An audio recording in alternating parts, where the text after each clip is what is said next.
Liar. Everywhere. On netrootsradio.com.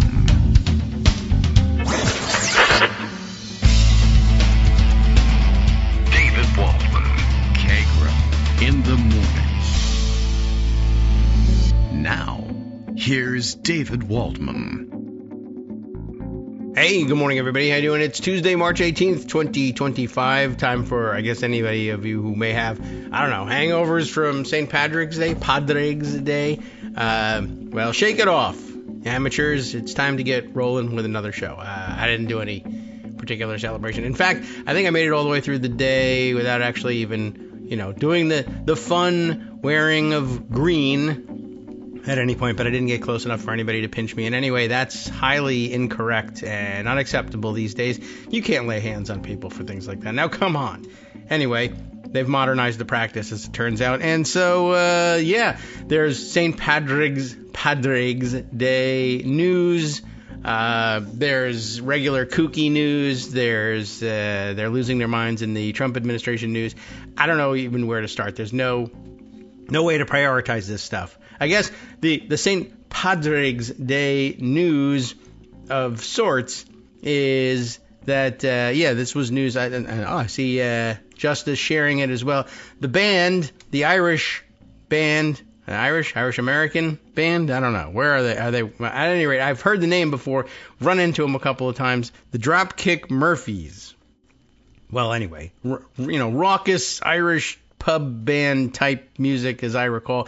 At any rate, I'm not the biggest music guy in the world, but I've heard the name, and big, famous, and successful band. And at any rate, they were doing a concert because it's a special day, and they did not have kind things to say about Elon Musk or Donald Trump, because those guys are wrecking everything. Anyway, so they spoke out. They used their First Amendment rights, free speech, and then the free speech absolutist Elon Musk, apparently not enjoying their comments, deleted their Twitter account on them. So for those of you still having difficulty, maybe you're a New York Times, Washington Post reader, and you respect their opinion and understand why they're having such difficulty categorizing his politics. Hold on now a minute. You might think he's conservative, but it's not quite that simple. And I guess in a sense, it's not a very conservative thing to do, to throw out giant swaths of the Constitution, or at least it was never supposed to be. They used to say that they were out there defending the Constitution and standing up for America. And if you still believe that, then you could find yourself somewhat confused. All right, there's that. There's, any number of stories here. The things that are on Justice's mind, and it's as good a place as any to start. Yes, the weird version of the purge of DEI from American government. And I'm not entirely sure whether this is overzealous anticipatory compliance, malicious compliance, or direct orders from places. But yeah, what we've been seeing them do over at the Defense Department, for instance, where drunk-ass Pete Hegseth is in charge, and it gives you reason to think that maybe these are some of his directives, that this is his version of his understanding of the directive to, whatever. I don't even know what the directive really is. Purge DEI from existence, I guess, inside the federal government. And they've gotten to they were always racing to this point, and this may in fact have been the point all along for them, is that their view of DEI ends up being anything that points out the accomplishments of somebody who's not white. And it's, again, I guess if you wanted to give them the benefit of the doubt, you would say, well, they're very stupid people, and they are white. And they, in their view, they view things like, they would say something about this like, well, we're just saying you celebrate the accomplishments of, normal Americans, people about whom there's nothing in particular that's remarkable, whether it be race, religion, sexual orientation, gender, identity, what have you. Any of those things are dumb. The things that are important are the accomplishments. Why not just focus on the accomplishments? But if you've accomplished something and you're black, then they're like, well, you're just talking about it because that person's black. No, you win the Medal of Honor, let's say, something small and somewhat important to a niche community inside the military. The Medal of Honor, Congressional Medal of Honor, you won it. You happen to be the first black recipient. Can't talk about that. In fact, can't even show your picture because it's focusing on the black. It's, I mean, fairly obvious that the photo focuses on the medal. That's at the center of the photo. And they're listed as a Medal of Honor winner. Not black guy with some decorations on him.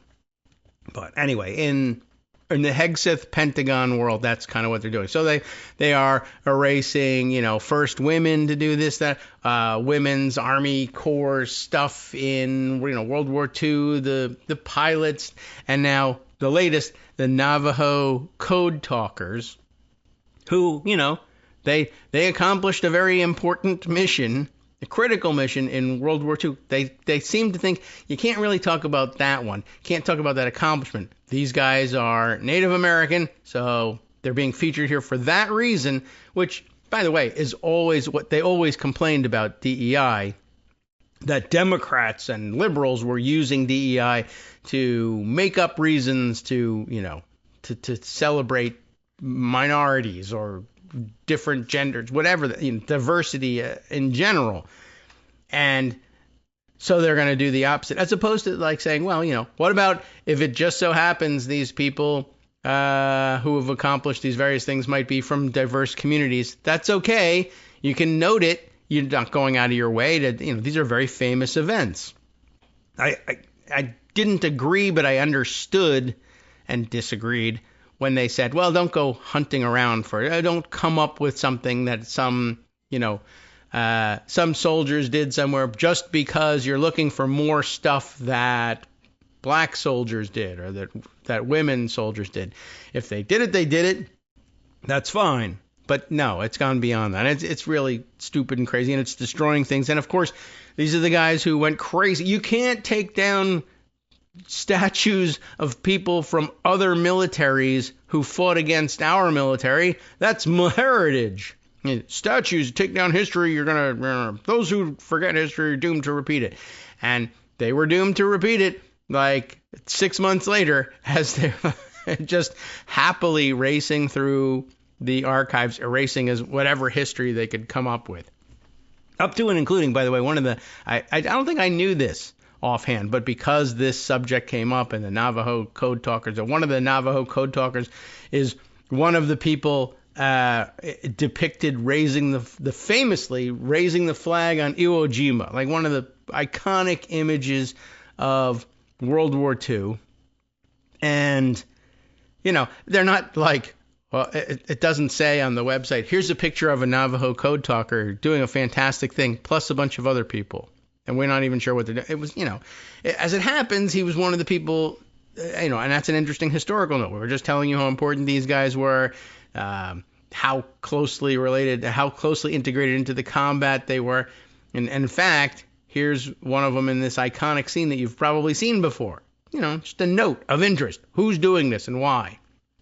And that's got to go. It's very crazy. It's not something I've been following all that closely, and I probably have to now go and grab some articles about it. Well, Scott probably can help me out with this because he's usually on top of these things and adds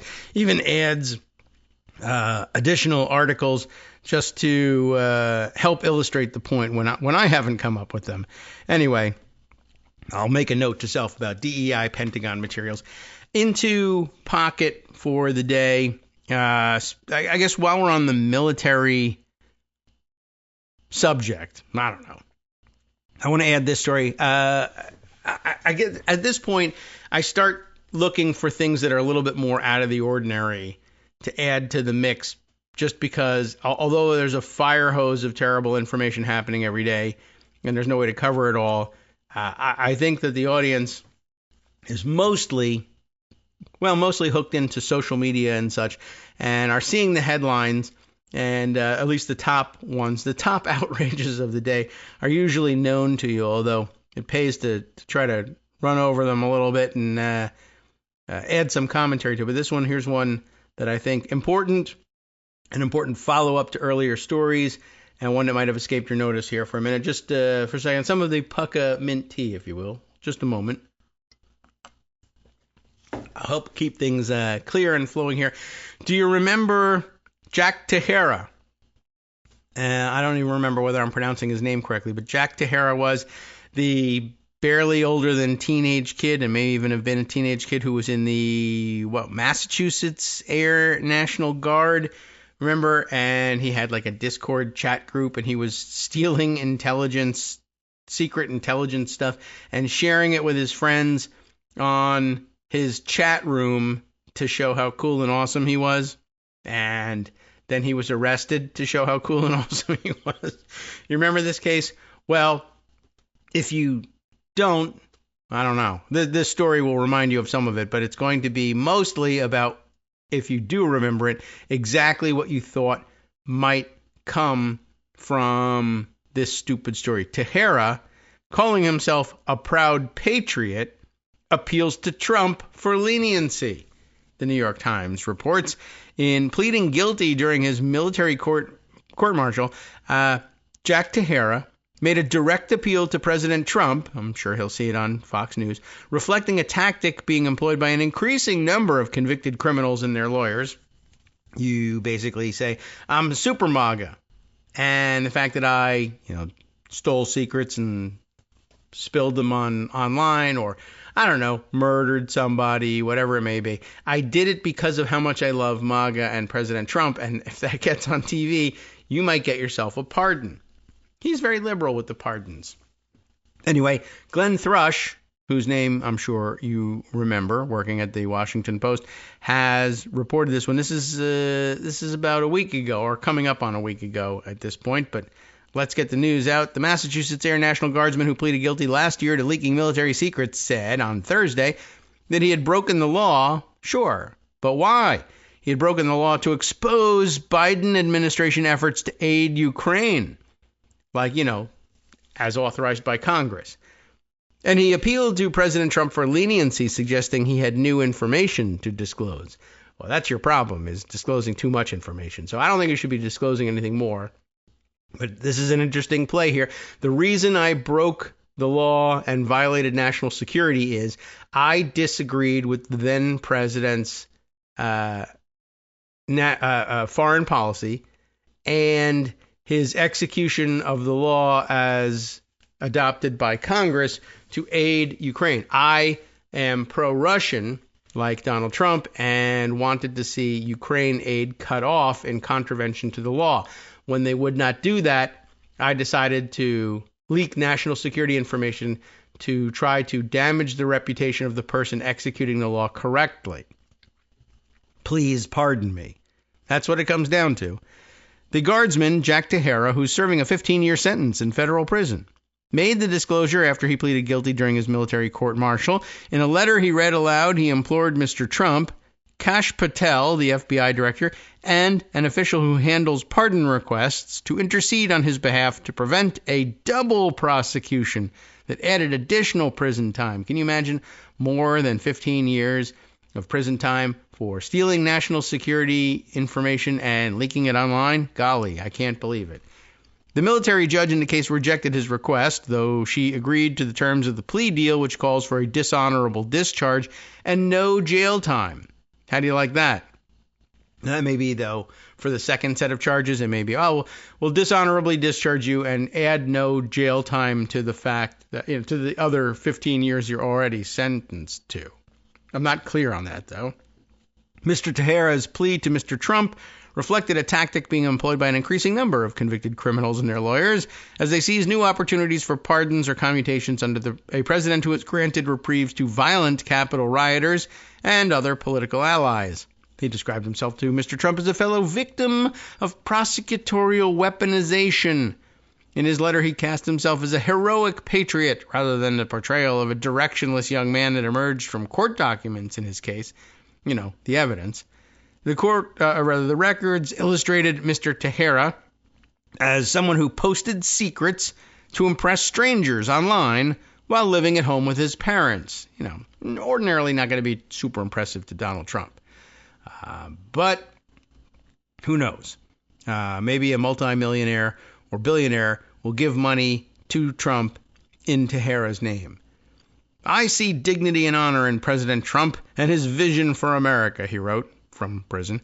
Mr. Tehera, 23 now, asked Mr. Trump and Mr. Patel to review his case with an eye toward reversing deep state actions and showing the truth, no matter how embarrassing, to the Biden administration. The Biden administration. All right, well, whatever. But I find that interesting, too. We got to do something about the deep state. People who have access to secret intelligence who are stealing it and handing it out to people in order to undo the Congress's adopted foreign policy preferences. You were the deep state, and you used it to break the law, and then you got caught, and now you're in prison. But the real deep state in your mind is the deeper state that caught you being the deep state. I see. Sure. Okay. And of course, I don't actually believe in the deep state concept the same way they do. So I don't know. I'm just borrowing their terminology. While expressing regret for breaking the law, you think, Mr. Tehera said he had, quote, knowingly made choices to inform the American public and open their eyes in a private Discord server. Everybody in America, just wait until it, bubbles up from his Discord server, informing the American public. He wasn't informing the American public. He was leaking it to other members of the public, but all right. He continued, I am fully willing to accept the repercussions. Well, then just do it. You don't have to do anything. You don't even have to write a letter to accept the repercussions. I am comfortable with how history will remember me and my actions, but can you undo it while you're at it? Mr. Tehera, who worked as a low-level technician in a secure intelligence unit on an Air Force base in Cape Cod, in Massachusetts, in case you forgot where Cape Cod is, was responsible for one of the most far-reaching leaks of sensitive information in years. As part of his plea deal last year, he agreed to provide federal law enforcement officials with a detailed inventory of secrets he stole and help them detect and stop similar breaches in the future. But I guess he wants out of that now. Mr. Tehera, who has promoted conspiracy theories about three-letter agencies, including the FBI, to whom he now pleads for mercy, said he feared that the government would try to kill him behind bars and declared he was not suicidal in case he was found dead. He said he had acted alone and blamed federal law enforcement for causing his family and friends distress during their investigation. My actions of disclosing the truth may also have caused my friends and the public who reviewed the materials to be targeted by a then politicized Department of Justice that had been weaponized against the public and patriots like President Trump specifically, he wrote, and also me for stealing the secrets and giving them away. They're specifically targeting me. And they also investigated the people I gave the secrets to see if they gave them to anybody else. What a terrible, manipulation of the deep state. He added that he was not able to disclose everything he knew, including in-depth reports on Ukraine and other topics, which he described as self-serving lies and propaganda. Like your letter. Prosecutors said they found no evidence of espionage. That's interesting. Mr. Tehera, they concluded, had posted secrets to a chat group on the social media platform Discord to impress people he met online with insider information, particularly details of the war in Ukraine. And then he was sad because none of them would date him, I guess. He took the material off computers after conducting unauthorized searches of databases, even after a superior warned him to stop, according to the original indictment. Honestly, you caught him stealing stuff from off of things and unauthorized access to the computers, and you warn him, you better stop. And then he didn't stop, which is amazing. Talk about giving the kid leeway. What a weaponized system of justice we have here. You were caught stealing top secret information off a computer without authorized access. And they said, cut it out. He's been so brutalized. Among the secrets disclosed was information on the provision and delivery of military equipment to Ukraine and a highly sensitive report on Russian and Ukrainian troop movements. Officials said the revelations about the troop movements might have compromised how American intelligence gathered the information and from whom. He also shared a report on the hacking of an unnamed American company's accounts by a foreign adversary and details of an unspecified foreign plot to target U.S. troops abroad that described where and how an assault might take place, the indictment said. Notice that he didn't he didn't go to anybody and say, look out, you might be targeted.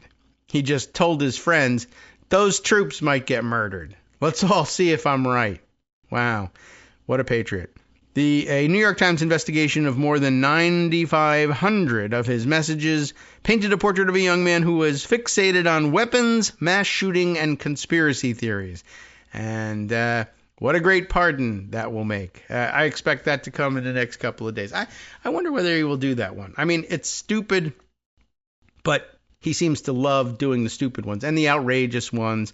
And I don't know whether he gets any real benefit out of this one, and he may just think, this kid's a nothing.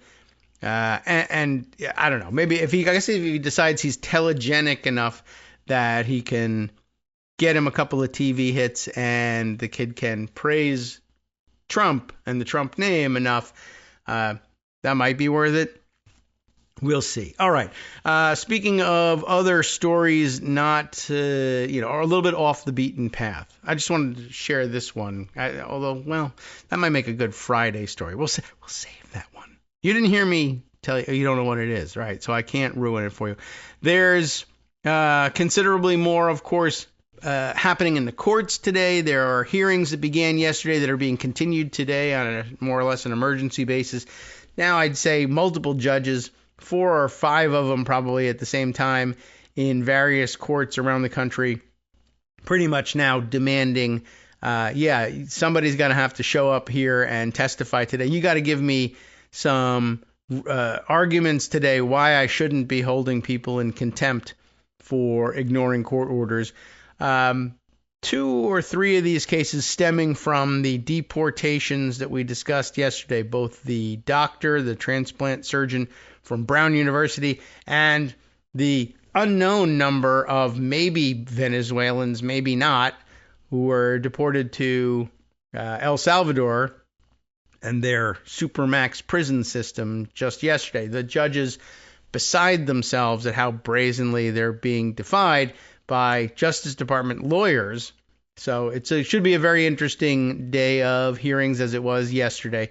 And as soon as we get all of this digested and there's some good breakdowns that can help us understand the mechanics of just how defiant the Department of Justice has been, we can share some of them. In the meantime, some of the reporting that's emerging from this, like from Reuters, brings us to the broader heart of the matter, not the technical heart of the matter in terms of who defied what orders and at what time, but rather just how egregious this whole operation is. What it comes down to essentially is that there was no process followed in any of this stuff. No due process honored in these deportations. And because there was no process, and this is their thing, right? The Trump administration thinks that due process is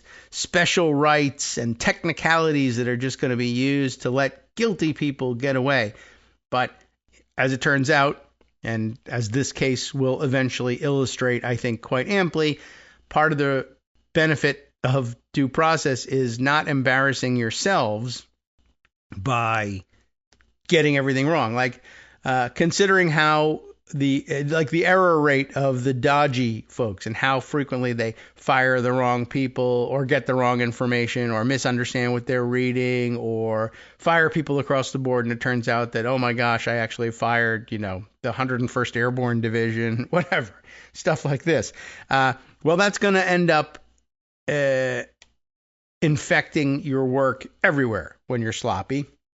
It's just that in this case, they don't care because they're talking about people who are at least reportedly brown and so therefore not important in their view. Reuters is reporting on the people who were rounded up alleged to be not only illegal immigrants when sometimes they were not, sometimes they weren't even immigrants, said to be Venezuelan, sometimes yes, sometimes no. Said to be gang members, sometimes yes, sometimes no, although fewer examples of yes, apparently, than no. And then swept up off the street with no notice to anyone, and then essentially disappeared. So here's a Reuters piece. Relatives of missing Venezuelan migrants, at least they're Venezuelan in this case, desperate for answers after U.S. deportations to El Salvador. Like I said, long story short, a lot of these people were swept up on allegations of being gang members, specifically members of Tren de Aragua, is it? And the cops say, as they frequently do, well, we identified these people by their specific and identifying tattoo work. They are gang tattoos, except as they're describing the tattoos, I don't think they do it in this Reuters piece, but I've seen it elsewhere. If they're like, well, if you have a tattoo of a rose, like many gang members have tattoos of roses, well, everybody kind of has tattoos of roses. That seems pretty overbroad. And as it happens, there's reporting snippets. I've seen screenshots rather than links to the stories, unfortunately. Screenshots on Blue Sky and social media posts about stories where, like, yeah, my teenage brother saw, went to get a tattoo with his friends. They saw designs. He liked the rose. He put it on there. And then they're like, oh, you're a gang member from Venezuela.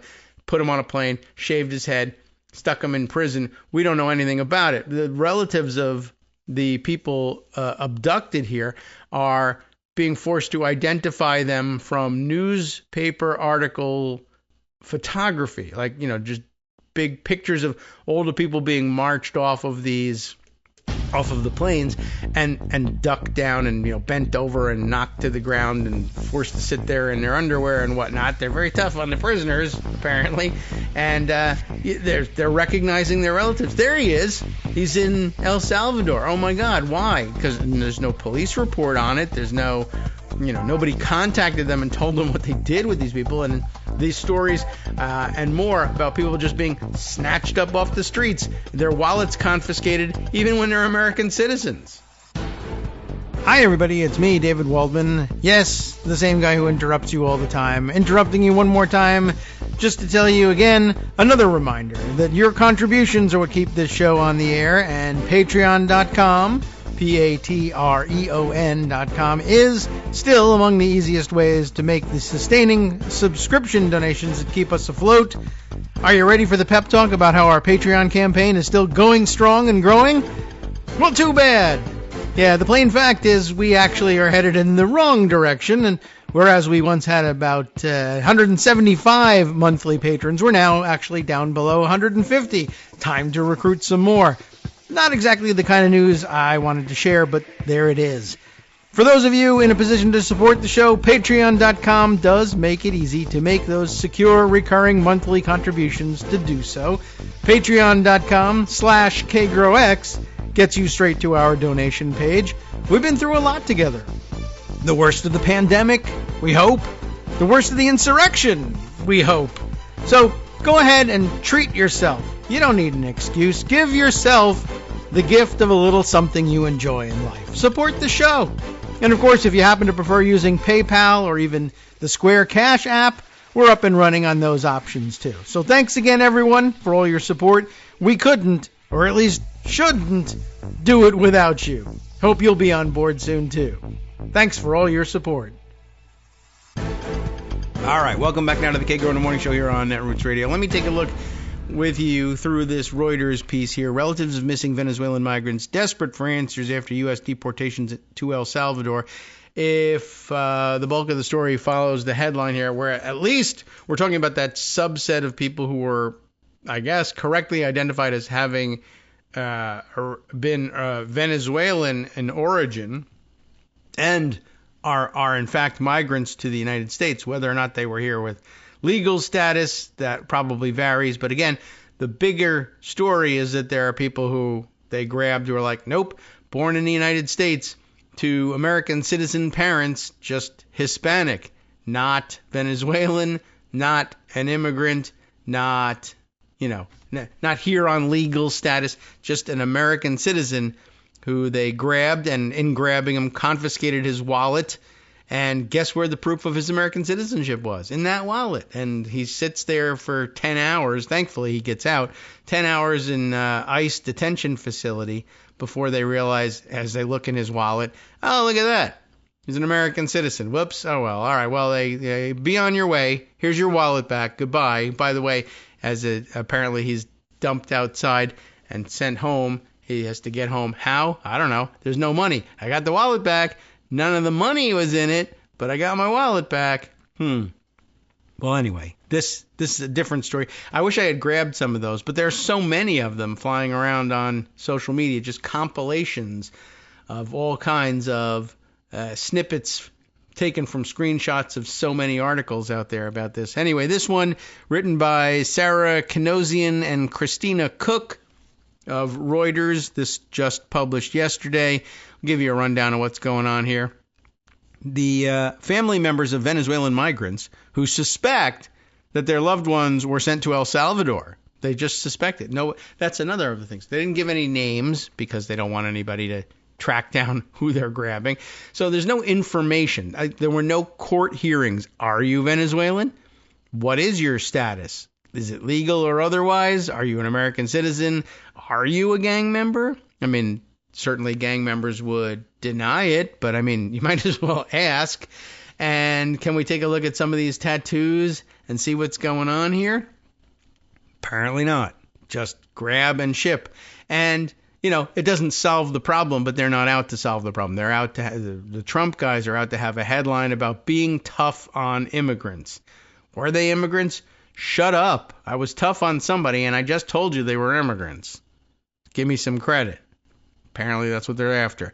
Well, so let's see. The family members are struggling, of course, to get more information as a legal battle plays out. Advocates have launched a WhatsApp helpline for people searching for family members, while immigration attorneys have tried to locate their clients after they went dark. In a proclamation published on Saturday, and if you're following the developments in the courtroom proceedings about some of this stuff, remember we mentioned yesterday that the claim from the administration yesterday was that the proclamation was itself secret. Well, that presents some problems too. Now, eventually they released the thing, but they said they made a secret proclamation which, in their view, legalized this operation.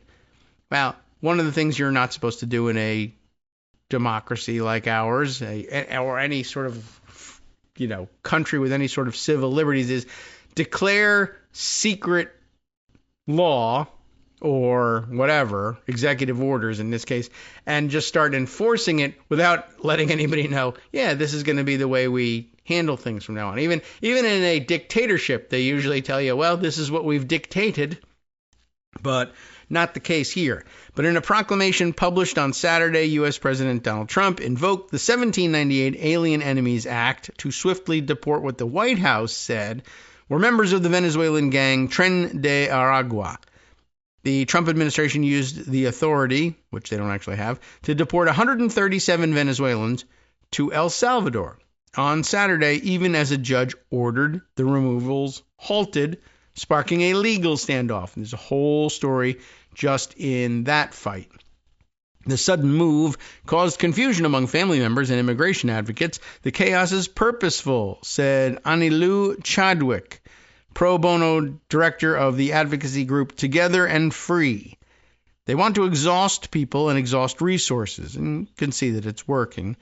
The U.S. Department of Homeland Security did not immediately respond to a request for comment. The Trump administration has provided few details so far on the identities of those who were deported, and that's also a big fight going on with the judges in court, and the judge saying, well, how many flights were there? There were 3, and the administration lawyers saying, well, 2 of the flights, if you're trying to stop us from using the Alien Enemies Act to deport people, 2 of the flights, we claim, 2 out of the 3, were completely devoid of anyone deported under that authority.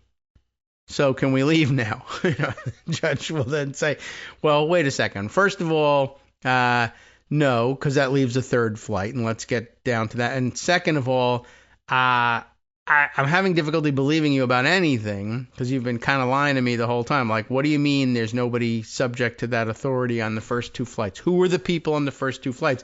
Let's have you prove this. Well, we can't tell you, and we won't tell you. And then they're now in the situation where the government lawyers yesterday were basically saying, we're going to acknowledge a few basic facts about this stuff, that there were 3 flights and what times they left, and that there was nobody subject to the Alien Enemies Act on the first 2 of them. But we're not going to tell you how we know that, why we think that, who the people were, why we arrested them, where we arrested them. No paperwork about it, nothing. We're just asserting this to be true, and anything else you want to know is a matter of national security, and we refuse to tell you. So today's hearings are about, do you have the authority to refuse to tell us this stuff?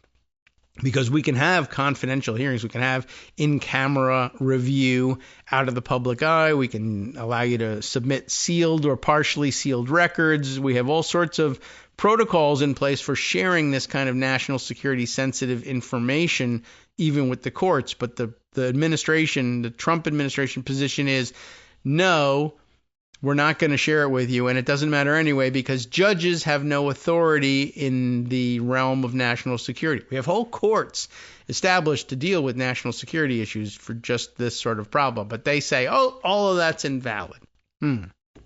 Well, it's making the judges mad. Anyway, where were we with this? Solanyer Sarabia. That's who were, I guess, one of the family members that we're talking about. Solanyer Sarabia believes that she saw her 19-year-old brother, Agnello, among images shared online of Venezuelans deported to El Salvador's mega prison. His head had been shaved, and he was dressed in white prison garb. And by white prison garb, we mean basically white T-shirt and white boxer shorts, like a pair of underwear. Basically is how they dress everybody there. It was clean looking. I can give them that. But also family members are having difficulty identifying the prisoners because they've all had their heads shaved and, of course, look a little bit different, bent over and shackled, and it's difficult to tell who's who. Anyway, Agnello had told his sister on Friday night that he would be deported to Venezuela, she said in a phone interview with Reuters from Texas. Solanyer said her brother had been detained on January 31st after an appointment at a U.S. Immigration and Customs Enforcement office. He had crossed the U.S.-Mexico border illegally with Solanyer and another sister in November of 2023 and had been released to pursue a claim for asylum. And so he was at the office, I guess, processing that claim for asylum, at which point they said, rather than have you process this claim, why don't we arrest you and ship you to a third country? Sure. Solanyer said an ICE officer told her that her brother was detained because he had a tattoo that linked him to Tren de Aragua, a violent gang with Venezuelan prison origins that had spread through the Americas. She said the tattoo depicted a rose and that he had gotten it in a tattoo parlor in Dallas. You know, very dangerous. He thought it looked cool, looked nice. It didn't have any other significance, she said, stressing that he is not a gang member. Now, I understand sometimes people will lie about their gang affiliations or even their motivations for getting a tattoo, but that's what you have a hearing for. You might find that there's compelling evidence that convinces you, all right, sometimes people enjoy the picture of a rose, regardless of its or completely ignorant of its supposed significance to this Venezuelan gang. Nobody knows for sure, but historically people have kind of enjoyed what roses look like. They're said to be rather interesting and beautiful flowers, yes? All right. I mean, they're out there arresting people in bakeries now for putting icing roses on birthday cakes. You're from all right, whatever. ICE did not immediately respond to a request for comment on the Sarabia's case, obviously. It's extremely disturbing that hundreds of people are flown on U.S. government planes to El Salvador, and we will still have no information on who they are. Their attorneys were not notified. Their families left excruciatingly in the dark, said Lindsay, oh boy, what's this? Lindsay Toczlowski, maybe we'll say. Toczlowski. What do you think? Toczlowski? Maybe just Toczlowski. All right, Lindsay. Lindsay is the executive director at the Immigrant Defenders Law Center. El Salvador's president, Nayib Bukele, we mentioned him yesterday, has gained international attention for his crackdown on gangs in the Central American country. Probably quite necessary, although it's not entirely clear that he isn't a gang member himself. Leading a police gang in this case. Anyway, supporters say his tactics have driven down violent crime by other gangs, but rights groups have accused his administration of torture, arbitrary detentions, and other abuses in the country's prisons. Among the missing here, this next section is entitled Missing, Johanny Sanchez, 22, suspects her husband, Franco Caraballo, who's 26, who was detained in Texas, could now be in El Salvador, but does not know for sure. Sanchez says Caraballo called her on Friday around 5 p.m. to tell her he'd be deported to Venezuela. He was confused because he had a pending asylum claim and a court date set for Wednesday, right? So why not throw him out before the court date? And then you can say, well, you missed your court date. That makes you an illegal. That's part of the plan, too. Sanchez said on Saturday morning that she looked him up on an online U.S. government immigration system where detainees' locations are logged and saw that he was no longer listed as being at a detention center. She spoke with Caraballo's family in Venezuela, who told her they hadn't heard anything. By 7 p.m. on Saturday, she was desperate for information. Then, at around 11 p.m., she saw news reports about deportations from the United States to El Salvador. ICE, no comment, of course, on that case.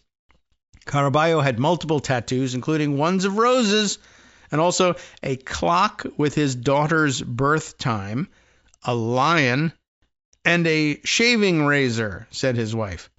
I don't know what any of that might mean. Meanwhile, by the way, there's police running around here with 1488 tattoos. I've never seen him without hair, so I haven't recognized him in the photos, she said. I just suspect he's there because of the tattoos that he has, and right now any Venezuelan man with tattoos is assumed to be a gang member, she added, citing also the fact that he has effectively gone missing.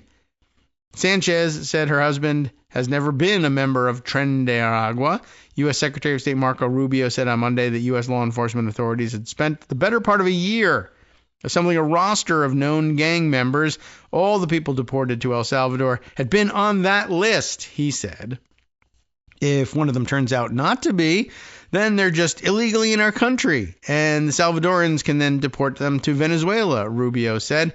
Well, they're going to let the Salvadorans handle due process now here for us because they're so good at it, and we can't be bothered. I mean, I don't know. The idea, of course, to create chaos and inflict terror, so they're not particularly regretful of any of the mistakes that they're being caught in, but all part of the game plan, I guess, as it were. All right, let's see. Other interesting things happening here. I don't know if we got to mention this the other day, but there's a certain class of independent agency. They're governmental agencies, but they are considered to be outside of the executive branch, but which are nonetheless targeted for all sorts of job cuts and budget cuts by the DOGE boys because they think they can do anything with anybody, and they're finding their way into these agencies, some of which are very obscure to most of us or small in the grand scheme of things. It's not a federal cabinet level department by any means, but there was an African American African Development Corporation of some kind. I can't remember the names of all of the places, but they were on the list. And then the U.S. Institute of Peace, which is a real thing, believe it or not, that also likewise exists independent of the executive branch, which they have nonetheless demanded entry to. But in both instances, there was resistance from the people on the ground in the building. What was the name of I can't remember the, I wonder if I don't remember the name of the thing, how am I even going to, Google this thing? But maybe if I, put together a couple of words here, I'll be able to figure this out. Right now, all the headlines are about the Institute of Peace. But here we are. Something from the Hill. Judge declines, interestingly, to block DOGE from taking over African Development Agency. This will probably give you the name of the, there we are. It's the U.S. African Development Foundation. So, okay, that also of some interest. But in both cases, the DOGE people arrived at the doors and they were essentially refused entry at the beginning. What's been interesting at the U.S. Institute of Peace is, well, not only the fact that the Institute of Peace seems to be fighting harder than some of the United States Senate, for instance, which is a little bit odd. But the ongoing reporting provided by, the New York Times, which is no one's favorite necessarily, has been very interesting. In that apparently the DOGE boys arrived at the doors and wanted to get in and were refused entry. And apparently they came with, it's unclear to me whether they came with federal marshals or FBI people, but they brought some sort of federal law enforcement escort to try to guarantee that they'd be able to get into the building. But as it turns out, it didn't work. They were demanding access to the building, and I guess the people inside the building knew the actual status of the organization within the federal government, and it wasn't an executive branch controlled organization at all, and the authority was highly questionable, and they said, go away. They apparently continued to insist. And then when the people inside the U.S. Institute of Peace called the police and said, there's people out here who have no right to access this building who are demanding to get in, and we can't get rid of them. And the cops showed up, the Metropolitan Police Department, Washington, D.C., local police, showed up, and the police said, actually, here's what we think should happen. You guys inside the Institute of Peace, we're going to go in there and push you out the door and let the DOGE guys in. So that's kind of a startling development. Not usually the way certainly not the way they anticipated this working. So it's a little disconcerting. Now, the story is, here we go. It's in one of these ongoing live coverages of the 25,000 things going on. And you have to scroll down a little bit in order to get to the part about what's happening at the USIP, Institute of Peace for short. Who's our reporter here? Aishwarya Kavi is the reporter covering this yesterday. And, it's ongoing reporting. So we sort of picked up somewhere along the line. I don't know who the official is that they're talking about here. But this official, who by the, I guess, surname of Lin, L-I-N, just picking up again right in the middle of the story. Lin said the U.S. Institute of Peace called the D.C. police on the Musk team members in an effort to stop them from trespassing because the Institute has control of its own building and the land it sits on. So it's not only not a executive branch agency, but it owns the building, it owns the land, it has every right to say who can and can't come into it, I guess with the exception of law enforcement under a warrant or if you open the door to them. So they called the police and said people are trying to trespass here. And the police showed up and said, let them trespass. And in fact, you get out. That's amazing. So they called them. Again, the Institute has control of its own building and the land that it sits on. But instead, the D.C. police allowed the DOGE boys to enter and kicked out the Institute's officials. Before the D.C. police arrived, the Musk team had tried for hours to enter the building. They attempted to enter on Friday, but that effort was unsuccessful. Call the police, and the police say, we'll make it successful. That's really, well, let's say rather startling. So I I don't know if there's more ongoing updates about this, and I don't know where. I really have no idea how they are organizing this information in general. Like, I don't know there's no link to, like, go to the beginning of this story and get the whole lowdown. I really don't know where this information is supposed to be. All right, maybe it hits it here. We have the same reporter. I just have to scroll up and down the screen. It's very dumb. Scroll up and down the screen looking for the same reporter's name. Elon Musk's cost-cutting team, known as DOGE, as we say, has forced its way into the offices of the U.S. Institute of Peace with the help of Washington's Metropolitan Police Department, a lawyer for the institute said. DOGE just came into the building. They're inside the building. They're bringing the FBI, and they brought a bunch of D.C. police, said Sophia Lynn, a lawyer with the firm Picard, Kentz & Rowe. She was speaking on the phone from the street outside the Institute's building after she, her co-counsel, and the Institute's chief security officer were forced out.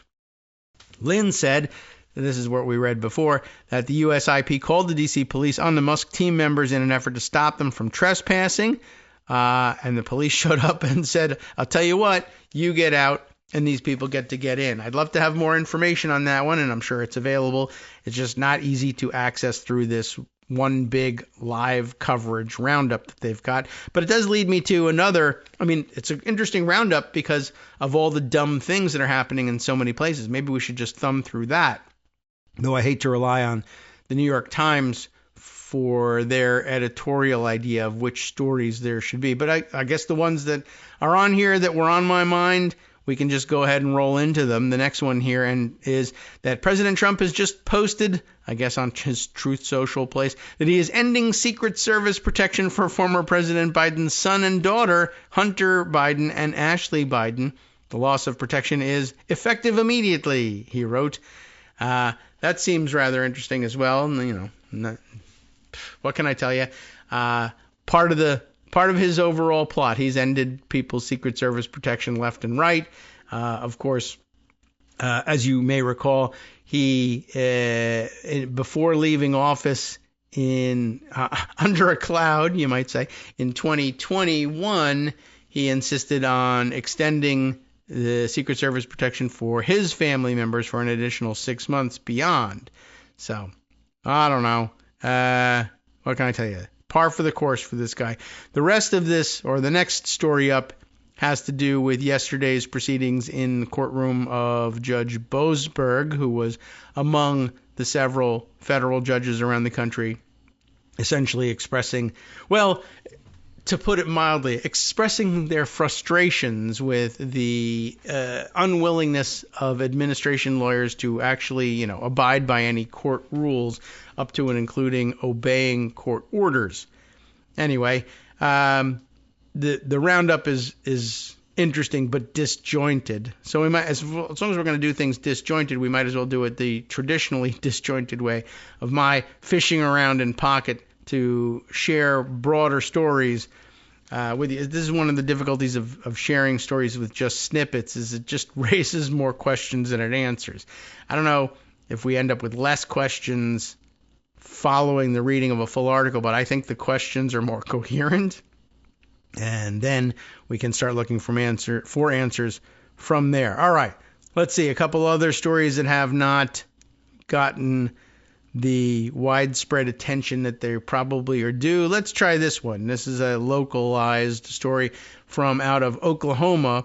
We have called out the Oklahoma Education Department a couple of times there because it's, led by one of the more ridiculous local radicals around the country. But the Oklahoma Voice, not a publication I think we've read from before, but they seem to have an interesting story here, thanks to Nuria Martinez-Keel, who writes under the headline, Proposed Oklahoma Social Studies Standards Suggest, quote, discrepancies, unquote, in the 2020 election. So now they're going to be teaching the school kids in Oklahoma, we don't really officially know who won the 2020 election. That's what kids in Oklahoma are going to be learning.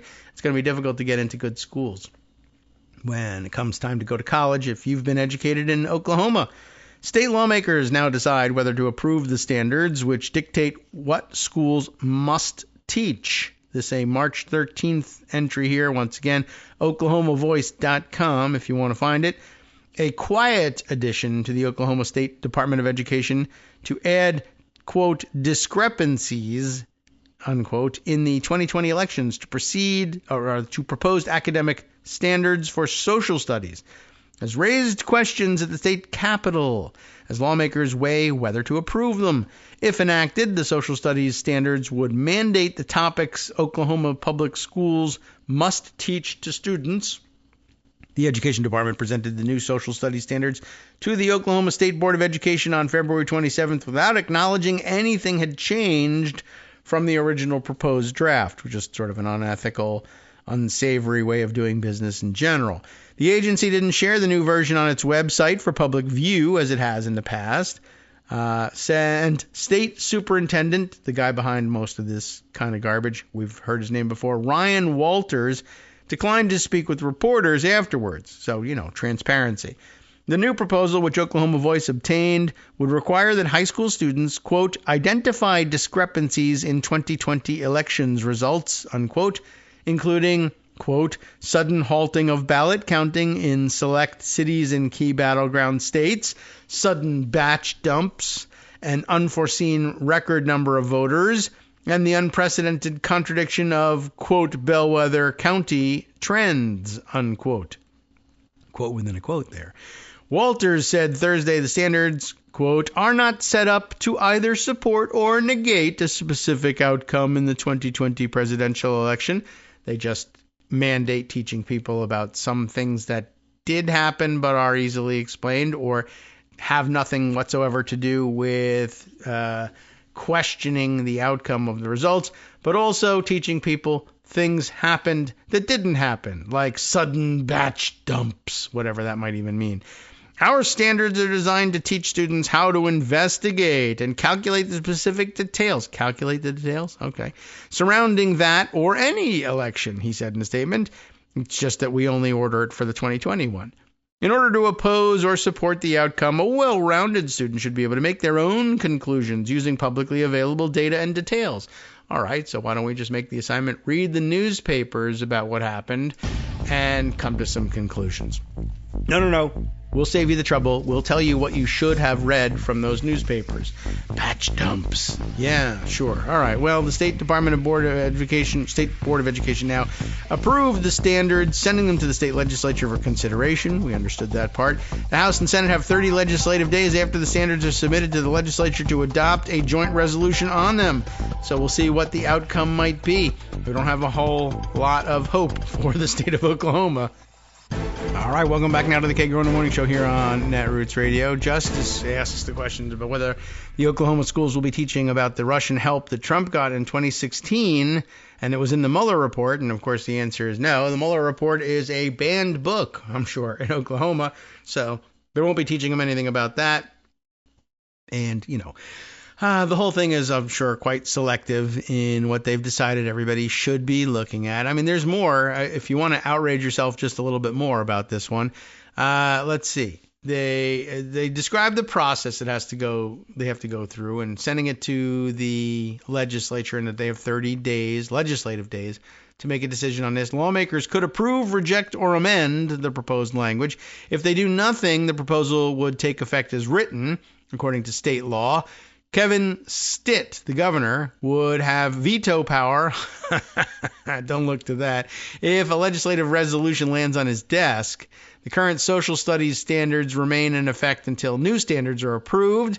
One newly appointed Board of Education member, Ryan Deathridge, I'm going to guess is the actual pronunciation of the name that looks like Death Rage, which probably isn't what the pronunciation is, but there's an extra E in there, though. Deathridge, I guess, is probably how you pronounce it. Anyway, he asked for extra days to read the hundreds of pages of standards, but the rest of the board overruled him and opted to approve the proposal during its February 27th meeting.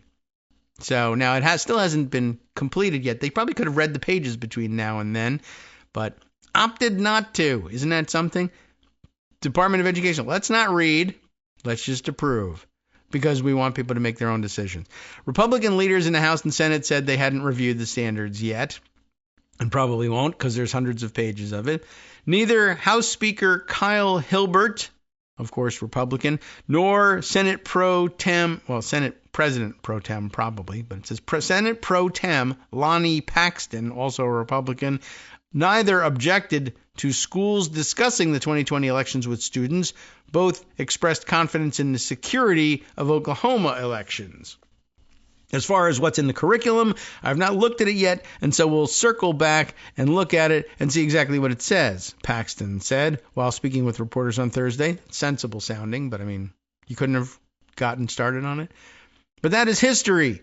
We can always talk about what happened in 2020 and why people felt like they were disenfranchised, and also talk about what was good about it, what was bad about it, but it's all part of the discussion. But, don't you think it should be factually based?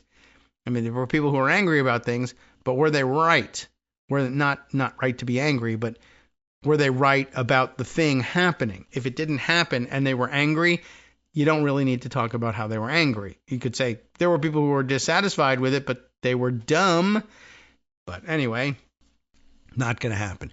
President Trump, of course, long refused to admit defeat in the 2020 election, even after multiple courts threw out his allegations of election fraud and President Joe Biden took office. It wasn't until 2024 that Trump said he lost the 2020 race by a whisker, but he later said that he intended his remarks to be sarcastic. And you know what an important part of the history curriculum sarcasm usually is. Hilbert said it's an indisputable fact that voter turnout was historically high in 2020. Right, that's true, but it's not part of any discussion of the outcome of the race. I mean, you could say there was high voter outcome, but what we're trying to avoid here is saying, well, why do you think that the outcome was questionable? Well, there was historically high voter participation. Yes. And, that's it. Well, there was. So therefore,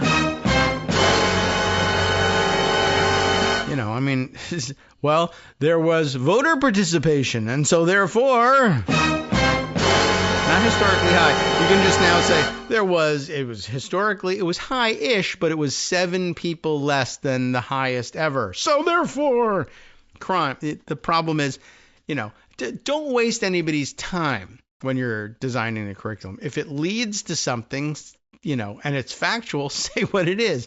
If the thing you're insinuating happened, A, didn't happen, and B, had nothing to do with the voter turnout, then don't waste anybody's time. Teach them what happened and leave it at that. Anyway, he would not say, Hilbert, whether the high turnout amounts to a discrepancy in election results, because it doesn't, and he didn't want to be called out as stupid. Nor did he take a stance on the wording of the proposed standards. Before I would commit one way or another on the standards, I would want to read them first, Hilbert said, but he's nonetheless here presenting an argument. Democratic leaders, though, because, both sides, there's some people who are in favor of facts and others disagree, like Democratic leaders. They called the last-minute change deeply alarming.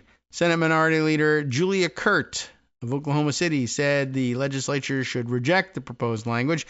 There were no discrepancies in the 2020 presidential election, and to insinuate that there were is misinformation, House Minority Leader Cindy Munson said.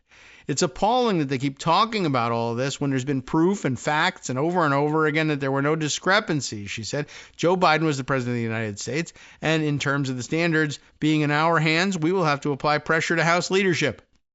The new standards were controversial even before details emerged about the unacknowledged changes, which the media site Non-Doc, N-O-N-D-O-C, Non-Doc, first reported. The new standards would require students in elementary school to learn about biblical stories and the teachings of Jesus that influenced the American colonists, founders, and culture. The individuals involved in developing the standards also created controversy. Walters announced far right-wing media personalities, right, and policy advocates like Dennis Prager and the president of the Heritage Foundation would take part in the drafting process. Kurt said that she already had concerns about the new standards because of who Walters chose to include. This takes it to a new level and clearly undermines transparency around that process, she said in response to the last minute rewriting. It's not the first time Walters' administration quietly made changes that had significant impact on the state. His agency oversaw the process of readjusting the scoring of state tests, a process that resulted in the state lowering its standard of student proficiency in reading and math. Without announcing to the public that a major statistical change had taken place, the Education Department released test scores to parents and schools, giving a false impression of dramatic improvements in the academic performance. Months later, Walters blamed Governor Kevin Stitt and another state agency for undermining the integrity of the test scores. The governor's office disputed the allegation. So that's a neat trick there, too, for the head of the Board of Education. Well, why don't we lower standards and then say, look how many more kids passed this year, without telling anybody that they changed the thresholds. That seems rather interesting. All right, there's some more. Where to go for all of this? Just to take a slightly different direction. Who's Substack are we reading now at the moment? Timothy Snyder had an interesting point to make about the new aggression towards Canada, as evidenced in the Trump administration. And it was, it's an interesting theory overall. The one point I really wanted to highlight from all of it, and I guess the reason it caught my eye, as Trump keeps referring to Canada as the 51st state, and the whole thing is just dumb and weird from top to bottom. First of all, the aggression towards the Canadians. Second of all, the idea that they would be annexed. Third of all, the idea that they would be annexed as one state. But I guess one of the things that this article, one of the points it makes that's important to take away when we're trying to think about just how crazy this whole thing is.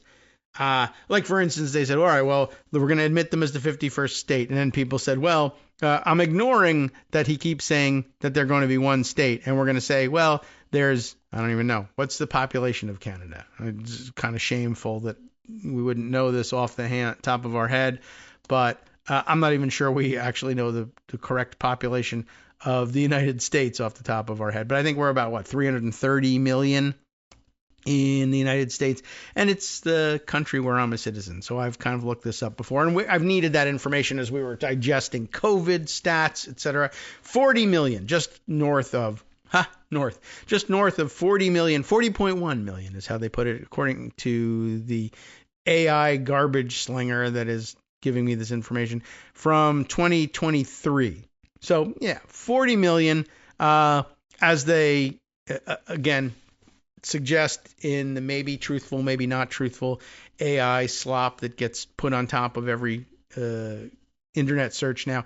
Canada, slightly more people in all of Canada than in California, where there are 39.2 million, 40.1 million in Canada.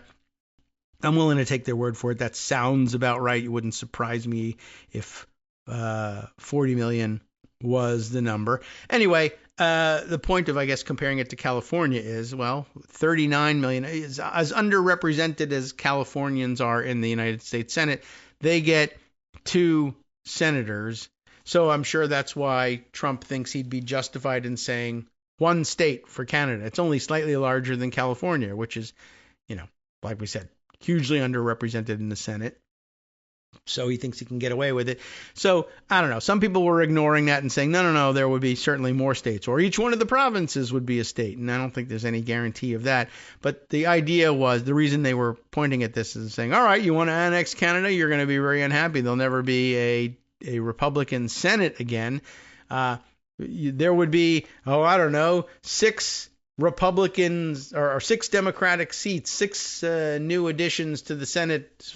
I don't know why they came up with the number of 6. and they'd all be Democrats. There's no way that Republicans would ever be sent to Congress from Canada, and then yada yada, and you know what would happen then.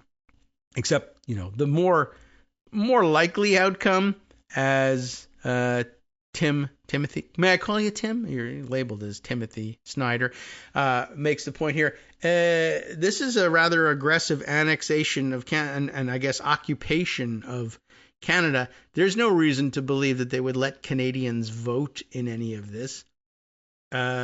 Almost certainly they would just simply say, we're annexing your territory. You're a non-voting territory of the United States. You'll be run from Washington. You may or may not have some degree of autonomy. I don't know. It doesn't matter. You're not interested in this deal, believe me. So don't trouble yourselves with it. But there's no indication that there would be additional senators or any representation for Canadians at all. This is an aggressive takeover. Don't forget that. Don't lose sight of that. Don't say, well, the silver lining is there's no indication of any silver here. But there's more to it than that. There's some interesting political science, public opinion digestion here under the headline of Blame Canada, which you'll, of course, recognize, some of you, from South Park. It's an intentional reference to it. Blame Canada, our warmongering, drugged-out conspiracy theory. What's Timothy Snyder talking about here? When Trump announces an aggressive policy, anything, deportations, annexation of Greenland, Panama, Mexico, you name it, Gaza, Canada, he attaches to it a grotesque justification. The nonsensical fiction is supposed to remain in our minds as a button to be pushed so that we accept violence. We will have trouble questioning lies later if we accept them when offered, because that would challenge our own sense of ourselves as not being idiots. This is the magic of the big lie, as Hitler explained in Mein Kampf, which is at Trump's bedside, apparently. Tell a lie so big, advised Hitler, that people will not believe that you would deceive them on such a scale. His biggest lie was that of an international Jewish conspiracy, something that could always be blamed, something that could always relieve you of responsibility. In 1939, he and his propagandists piled up the fictions about Poland. They pretended that Poland did not really exist as a state, but also that Poland was the aggressor and had started the war. We're already seeing that about in Trump's view of Ukraine, or his claims about Ukraine. Ukraine started the war. No, actually, entirely the opposite. Big lies today, Timothy asks. What are some of them? Well, there's one. That Canada attacked the United States first. Now, nobody's attacked anybody yet, but when it comes time to annex Canada, no doubt the story will be Canada attacked us first. How in the effing world do you get to that? Here's the claim. Canada attacked the United States by sending masses of fentanyl across the border. And also that Canada does not really exist, or at least shouldn't, right? Doesn't really work as a country. It's one of the other dumb things he said. Now, to be sure, fentanyl is a serious and deadly problem. I don't even know that that's necessarily the case. It is in the third wave of America's opioid crisis after OxyContin and heroin. It kills people, including young people, in alarming numbers. For a quarter century, the opioid crisis has been an essential element of the American experience. That's a brusque reminder. It's true, yes. In certain parts of the country, including some I know well, one cannot carelessly bring up the subject of opioids with strangers because of the likelihood of a recent family death. Opioids, including fentanyl, are a preeminently American problem. We have the highest rate of opioid deaths in the world. We Americans are not only the consumers of fentanyl, we are also the vast majority of the smugglers. Our quote-unquote healthcare system is in the middle of it, consuming, and the smuggling is in the middle of it, the consuming. I imagine it doesn't belong there. Is in the middle of the consuming and the smuggling. The opioid crisis began because of a money-making scheme by an American company, Purdue Pharma. That is true. Our commercial health care guides people towards opioids, but lacks long-term care and attention needed to prevent addiction. The addiction wave that began with Purdue's OxyContin and continued with heroin has now reached fentanyl. Is that really the chronology of it? OxyContin to heroin? I mean, we had a heroin problem in the country before there was OxyContin, right? Are we saying that it's gotten worse because of it, or people are saying I can't get oxy anymore, so I'll go get heroin?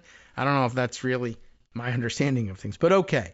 The demand for fentanyl is American, including inside the Trump White House itself. Now, there's a link here, and I think they're talking about Ronnie Jackson, the Ronnie Jackson administered White House Medical Unit and Pharmacy, which not only gave out controlled substances like candy, but fentanyl was among the substances distributed, even though apparently, as I recall, the reporting was it wasn't distributed as freely as other things, but it was distributed there.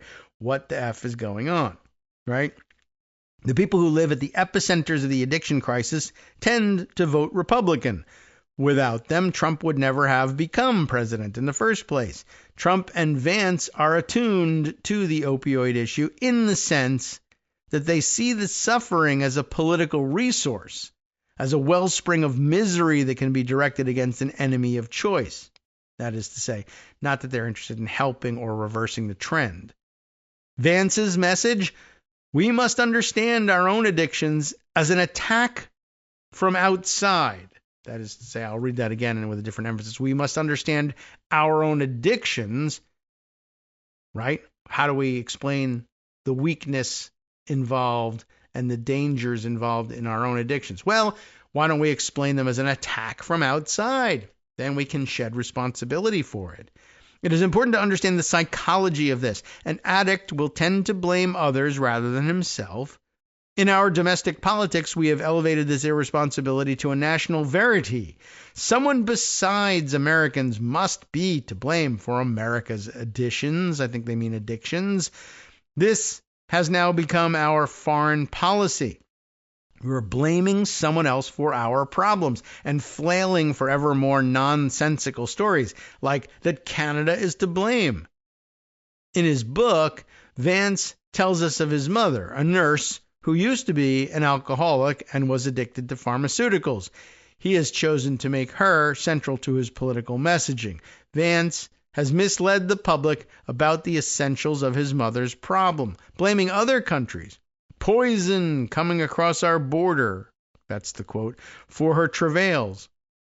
His mother's problem had nothing to do with drugs coming from other countries. Unlike other politicians, including some Republicans, Vance has not become an advocate of drug prevention or addiction recovery. He's instead become a champion of lying and blaming others, behaviors that he himself associates with addiction. So I guess in this case, we're addicted to blaming other people for the actual physical addiction to drugs that either we ourselves have or our family members do. In his book, he instructs us that we all need to take personal responsibility and not expect the government to help us. We need to reject the cultural movement that urges us to blame others for our own failings, even though that's exactly what he's doing. As vice president, however, he leads that cultural movement and blames other countries for what we do and then joins in as we direct our government's power against them. As the extreme case of addiction reminds us, lies work because they shift responsibility. For Vance, to blame other countries for his mother's problems is a lie without foundation, but with psychological appeal. For Americans to blame other countries generally for fentanyl is also an attractive displacement of responsibility. To be sure, other countries are involved. China manufactures the basics. 2 drug cartels in Mexico play a huge role. The drug is indeed smuggled in large quantities, although usually by Americans, and almost entirely for Americans, from Mexico to the United States. Why not blame Canada, right? It's coming from Mexico. Although it is unreasonable to create a false distinction between guilty Mexicans and innocent Americans, it is very important to stop the supply, as the Biden administration was already doing with some success. The Trump administration claims that Canada deserves tariffs because of fentanyl smuggling. They do make that claim. Vance claims that Canada is taking advantage of him personally by allowing drugs to cross the border. This quite extraordinary capacity for personal grievance introduces a dangerous political fantasy. Blaming Canada is bad faith. When Trump groups Canada and Mexico together and claims that fentanyl is pouring in through both countries, he's not telling the truth. The amount of fentanyl that passes from Canada to the United States is about 0.2% of the total. Not 2%, 0.2%. The total amount smuggled in fiscal year 2024 would fit in one suitcase. Canada was not even mentioned in the official 2024 National Drug Threat Assessment from the DEA.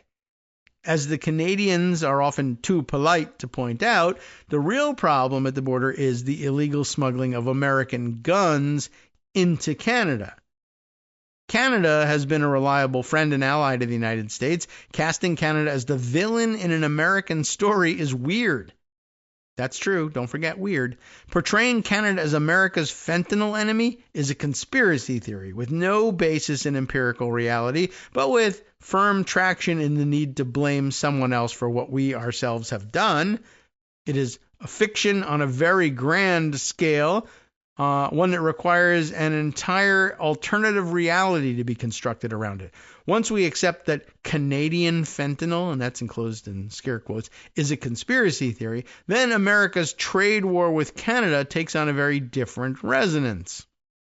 Trump and his cabinet are training the press to associate the one thing with the other, that the tariffs have to do with the fentanyl. But this is bunk. The idea that Canada sends us fentanyl and that we respond with tariffs involves such a dripping overflow of mendacity that it demands that we seek elsewhere for the truth, and urgently. It is much more plausible to think, as former Canadian Prime Minister Justin Trudeau said, that tariffs are a step in a policy designed to soften up Canada for annexation.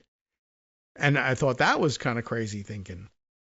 But yet it's more plausible than the fentanyl story, and that tariffs are because of fentanyl. That's even dumber. This follows from what Trump himself has said on a number of occasions in public and also to Trudeau in private. Trump himself is ever more persistent and direct in his claim that Canada should become the 51st state. Once we see that the tariffs have nothing to do with the fentanyl, we can ask, why then all the rhetoric? The tariff policy and the fentanyl fantasy both come from another place, the desire to annex Canada. The fentanyl propaganda is most likely designed to prepare Americans to see Canada as an enemy. The only way for the United States to achieve such a territorial aggrandizement would be threats intending to make Canadians surrender or an actual invasion of Canada. In such a pursuit, associating Canada with our addiction crisis is useful propaganda. I just had a thought as I was going through this, the idea that they do point out, I mean, you could make the point a little clearer, but basically saying, all right, if we're to annex Canada, one of two things would have to happen. Either we'd have to scare Canadians into just saying, fine, we surrender, or to actually invade them, and I guess presumably occupy them at some point. Well, both are outrageous scenarios, of course, but you would think that the less, ironically, weirdly enough, I guess not ironically, but weirdly enough, I guess the less likely you would think of the two would be, well, we're just going to scare you into surrendering. Like another country, it seems like maybe not what anybody would ever do, which, as I said, was disconcerting to say the least, because that means the more plausible, believe it or not, of the two scenarios is an actual invasion of Canada. And you never really want to think about that being a plausible scenario. I don't even know how plausible it is, but well, let's assume that it's not particularly plausible, but it certainly strikes you as crazy. But for that to be the more plausible route of something that isn't plausible it's just difficult to think about in general. But what kind of credence do we give to the idea that you can scare Canadians into surrendering? None, ordinarily, right? Canadians are Canadians. Look, they know their stature. vis-a-vis the United States, but that doesn't make anybody say, to hell with it. We don't even need a country. No, that's not what any Canadians think. So you would think that would be just impossible, not just implausible, but impossible. I don't know what it made me think of, and there's no real reason to compare Canadians to what I'm about to do here, but it's out there. I guess I was just thinking, it's a bad analogy, but it's an analogy nonetheless. And I guess there's no such thing as a good analogy in this situation. But just watching the United States Senate, Democrats in the United States Senate say, I'm so scared of what the alternative is here and what I think could happen if we don't knuckle under and just, like in this case, allow the CR through. I know totally different on the scale, allowing the CR versus allowing occupation and annexation. But I guess it's meant to illustrate that the Trump administration certainly thinks that this is this kind of thing that's possible, that if they scare people enough or give them reason to believe that something terrible or uncontrollable will happen if they don't knuckle under, will drive them to, in fact, knuckle under. I mean, is there some possibility that the Canadians say, well, I don't know what, our population centers could be destroyed, or we don't want to be occupied, or I don't know what sort of deal would take to cut on with Canadians to make them say it's the better alternative to just peacefully submit. But I guess that's the thinking of the Trump administration.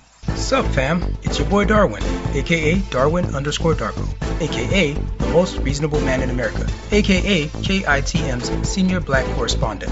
You might remember me from such recordings as Spacemen vs. Space Cadets and We Need to Talk About Joe Biden.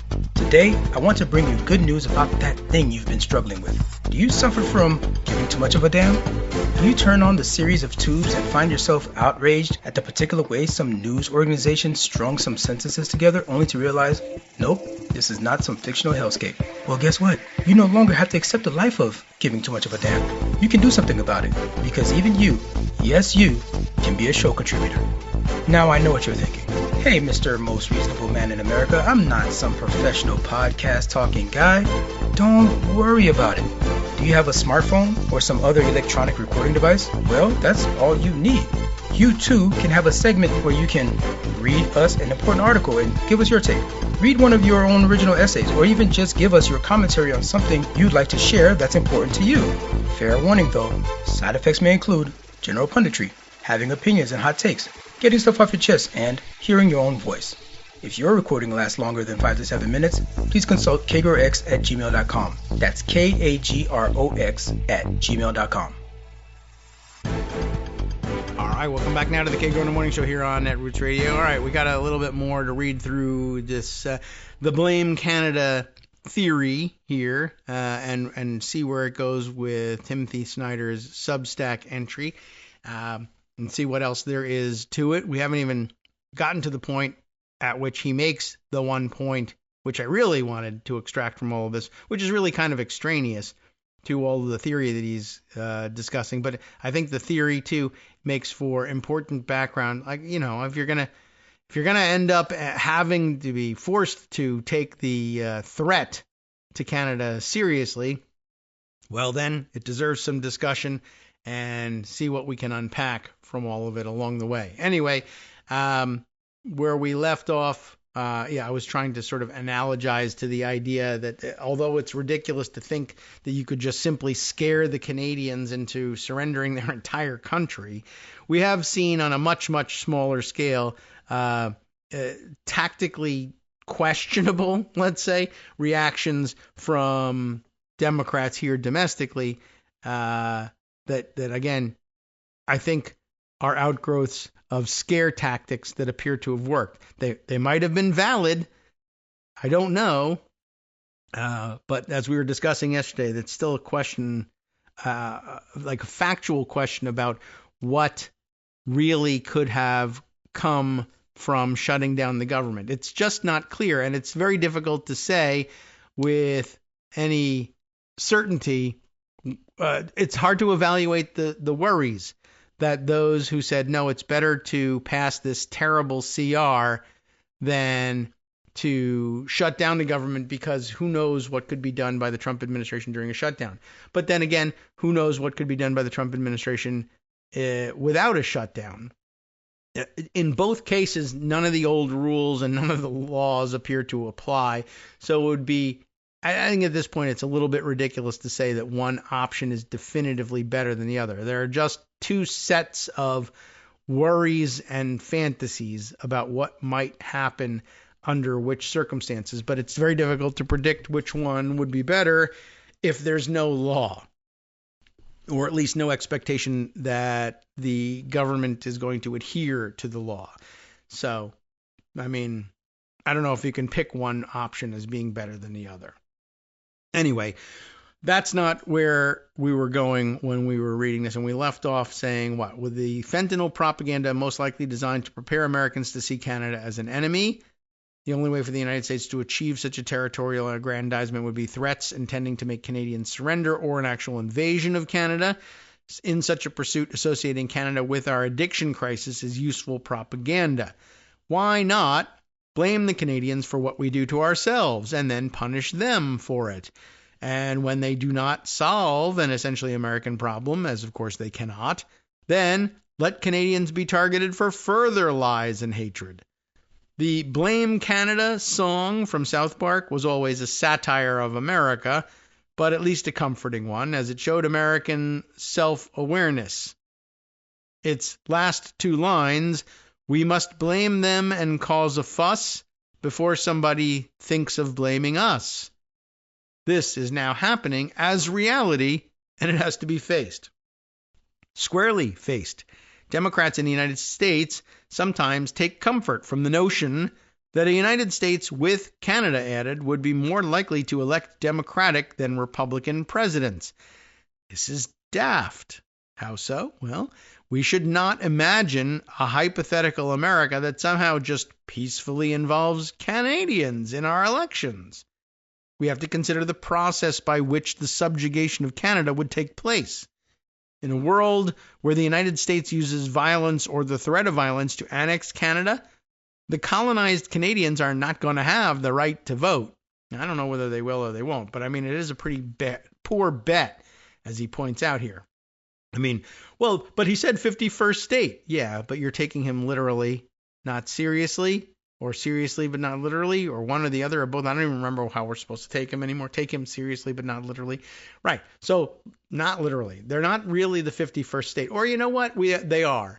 But the first 50 states get representation in Congress. The 51st state just doesn't. Why? Logic? No. Just because. Because reasons. We've subjugated them. We can do anything we want to them. In Trump's mind, I'm sure. So yeah, it's certainly worth keeping in mind that there's no reason to believe that this would be done fairly, much less logically. So good point. Not really any sort of guarantee. In a world where the United States has used violence or the threat of violence to annex Canada, the colonized Canadians aren't going to get the right to vote. Their country would be treated as a hostile military zone, to be exploited for its resources. And in a world of imperialism within North America, Americans, too, will see their rights dismissed. When an empire arises, a republic falls. It's not going to be like terrific and free for us here in America either. But, yeah, certainly a good point. No reason to believe that fairness or logic would apply.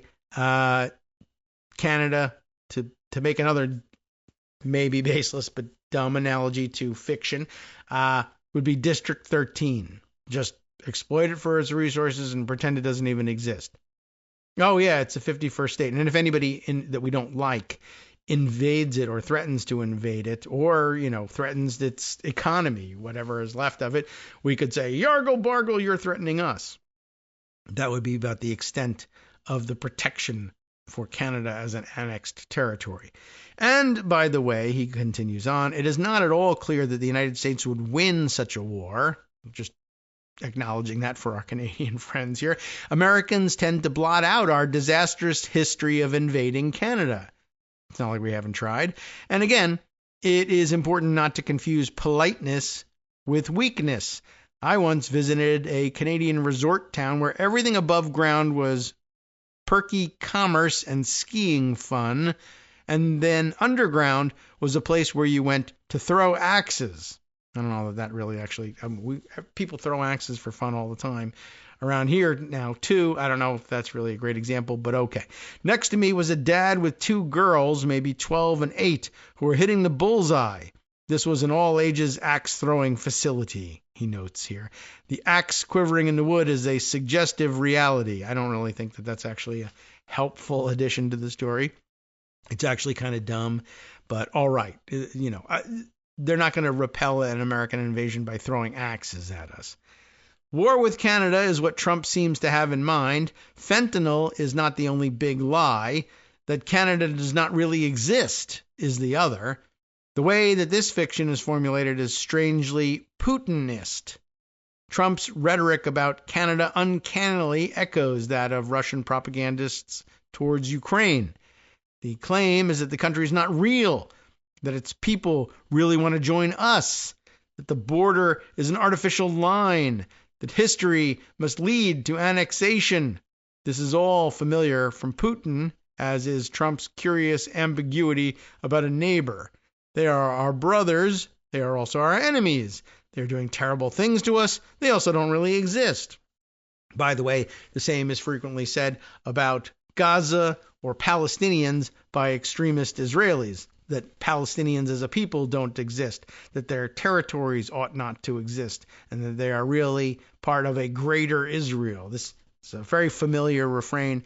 Well, historically, kind of around the world. That's what you say about neighbors that you're looking to conquer and absorb.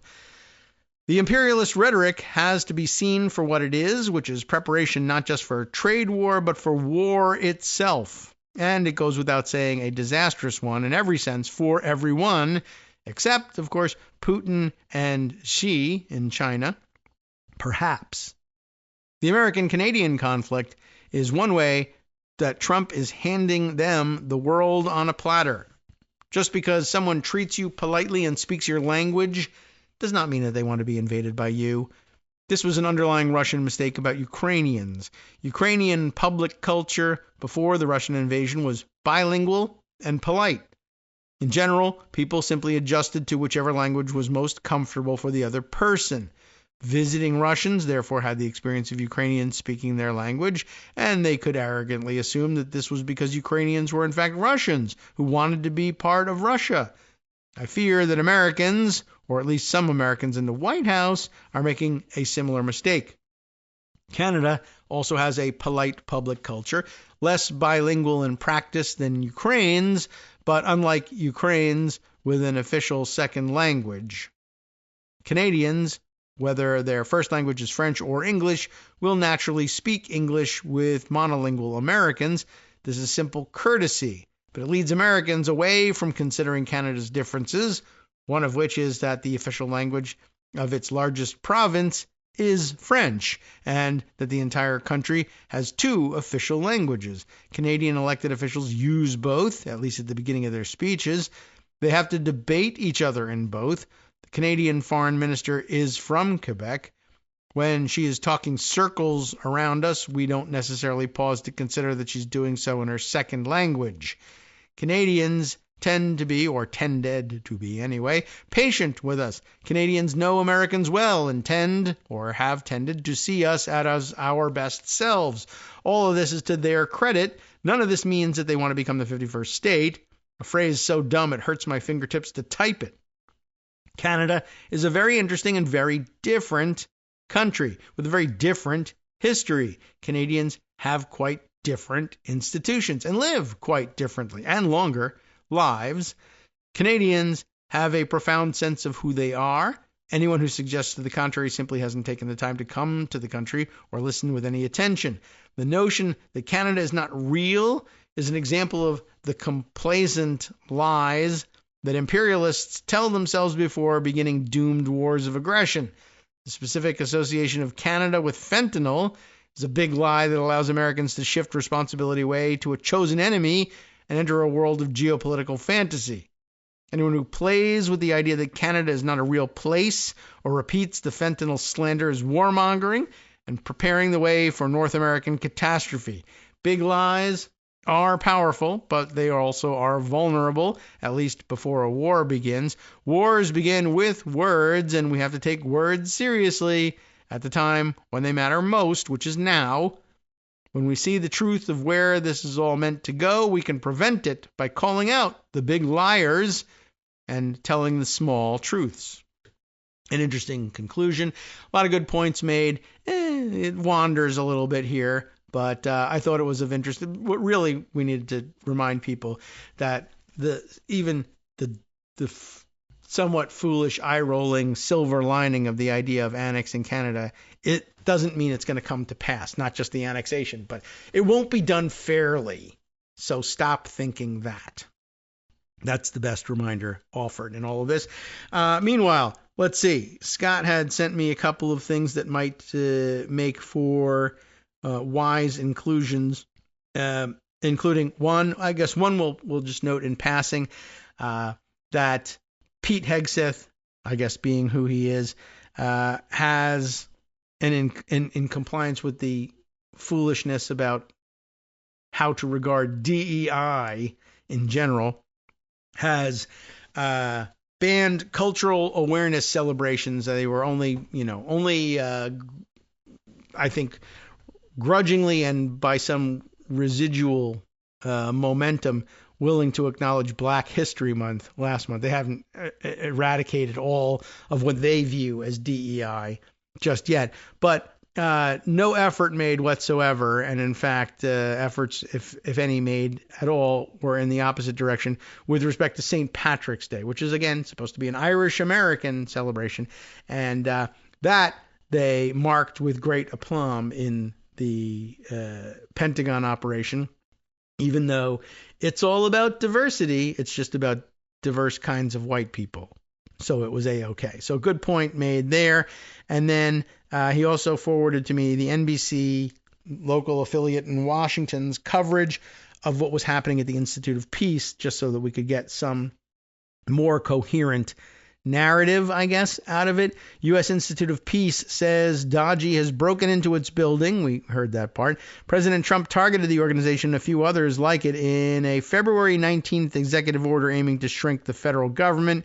This is actually an Associated Press piece being run by Channel 4 here in Washington. Matthew Lee at the Associated Press, plus I guess more added by Chris Majirian and Jackie Benson, News 4, Channel 4 News reporters here.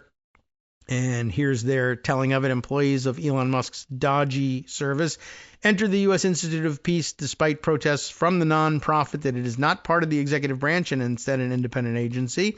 The organization's CEO, George Moose, it's spelled Moose. I assume it's pronounced like it's spelled, but who knows, said DOGE has broken into our building. USIP employees called the Metropolitan Police Department to report it as a break-in. Police cars were outside USIP headquarters in Northwest D.C. on Monday evening. The alleged intrusion came after the Trump administration fired most of the USIP board and sent its purported new leader, into the Washington headquarters of the independent organization on Monday in its latest effort targeting agencies tied to foreign assistance work. The remaining 3 members of the group's board, Defense Secretary Pete Hegseth, Secretary of State Marco Rubio, and National Defense University President Peter Garvin, fired Moose on Friday, according to a document obtained by the AP. USIP is a congressionally funded independent nonprofit that works to advance U.S. values in conflict resolution, ending wars, we're for that, aren't we, and promoting good governance. Oh well. It was not immediately clear what DOGE staffers were doing or looking for in the nonprofit's building, which is across the street from the State Department in the Foggy Bottom neighborhood. Next section is the dispute over who has authority over USIP. Moose said they've been in talks with the D.C. police ever since Trump issued an executive order on February 19th, stressing the headquarters is a private building with the same rights as any other private building owner. The employees of our building are not federal employees, executive branch employees. I don't know whether there's differentiation there, or can you be a federal employee but not an executive branch employee? Sure. Is that what he meant? Is it just misstated? I don't know. I just don't know the nature of the U.S. Institute of Peace, but it's clearly not supposed to be regarded the way, say, the Department of Education might be regarded, or even USAID. They are employees of the Institute. We have our own separate board. We have our own bypass authority to go directly to Congress in order to get our money. Somehow, all of these arguments have not prevailed. The DOGE workers gained access to the building after several unsuccessful attempts Monday, and after having been turned away on Friday, senior U.S. Institute of Peace officials said. This spoke on condition of anonymity. Moose vowed legal action, saying that, quote, what has happened here today is an illegal takeover by elements of the executive branch of a private nonprofit, unquote. That doesn't sound good for freedom. He said the Institute's headquarters, located across the street from the State Department, is not a federal building. Speaking to reporters after leaving the building, Moose noted that, quote, it was very clear that there was a desire on the part of the administration to dismantle a lot of what we call foreign assistance, and we're part of that family. While Moose said he believes the entry into headquarters is unlawful and inappropriate, he also feels it was inevitable. Trump targeted the organization and a few others in a February 19th executive order that aims to shrink the size of the federal government. The administration has since moved to fire and cancel programs at some of those organizations following its dismantling of the USAID and slashing of other agencies, including the Education Department. White House spokesperson Anna Kelly pointed to USIP's non-compliance with Trump's order. After that, 11 board members were lawfully removed, and remaining board members appointed Kenneth Jackson acting president. She said, rogue bureaucrats will not be allowed to hold agencies hostage. The Trump administration will enforce the president's executive authority and ensure his agencies remain accountable to the American people. Jackson had been seen earlier Monday trying to get into the nonprofit's building. Late Monday evening, DOGE posted a statement on X saying, Mr. Moose denied lawful access to Kenneth Jackson, acting USIP president, as approved by USIP board. The D.C. Police Department arrived on site and escorted Mr. Jackson into the building. The only unlawful individual was Mr. Moose, who refused to comply and even tried to fire USIP's private security team when said security team went to give access to Mr. Jackson. So some interesting counterclaims. DOGE has expressed interest in the organization for weeks, but has been rebuffed by lawyers who argue that the Institute's status protected it from the kind of reorganization that is occurring in other federal agencies. I just can't believe that they spent so much time targeting it. It can't possibly be responsible for any significant budgetary authority. Anyway, Chief of Security Colin O'Brien said police on Monday helped DOGE members enter the building and that the private security team for the organization had its contract canceled. The U.S. Institute for Peace says on its website that it's a nonpartisan independent organization dedicated to protecting U.S. interests by helping to prevent violent conflicts and broker peace deals abroad. The nonprofit says it was created by Congress in 1984, so created by Congress at least, and created as an independent nonprofit corporation, and it does not meet U.S. code definitions of government corporation, government-controlled corporation, or independent establishment. Now, if it's not even that, what is it? I don't know. Also named in Trump's executive order were the U.S. African Development Foundation. That's the other place where they had confrontation about entry into the building. That's a federal agency that invests in African small businesses. The Inter-American Foundation, a federal agency that invests in Latin America and the Caribbean, and the Presidio Trust, which oversees a national park site next to the Golden Gate Bridge in San Francisco. The African Development Foundation, which also unsuccessfully tried to keep DOGE staff from entering its offices in Washington, went to court, but a federal judge ruled last week that removing most grants and most staff would be legal. The president of the Inter-American, and I guess, is that the end of, for some reason, that's the end of the text that's provided in all of this. Usually there's the expand story thing here, but I guess they cut it off in the middle or perhaps near the end when cutting and pasting the information to News 4 Washington. So, okay, just some additional information here. But, yeah, I just don't have much background in the nature and chartering of organizations like the U.S. Institute for Peace. It's just interesting that they even bother targeting them. But, whatever. They're looking for wins anywhere they can get them, I guess. All right, let's see.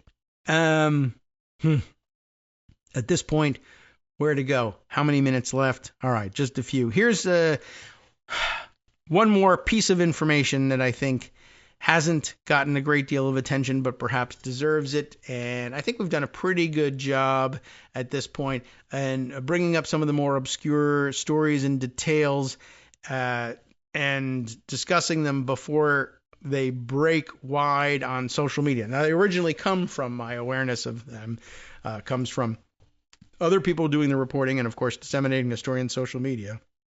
But for some reason, sometimes you get wind of these things, we discuss them or we make mention of them, and then they explode and become huge across social media. It's not because of us doing it on the show. It's just that's the nature of things. And sometimes it makes it seem like we really have an ear to the ground, which I guess we do. We can at least credit ourselves for having an ear to the ground on stories like this and making you aware of them and making you feel like, yeah, you've had your eyes opened to them before they explode. That's always a nice feeling. What's this one? From Democracy Docket, which we've, resorted to before. David Knoll wrote this up for the democracydocket.com Substack type publication.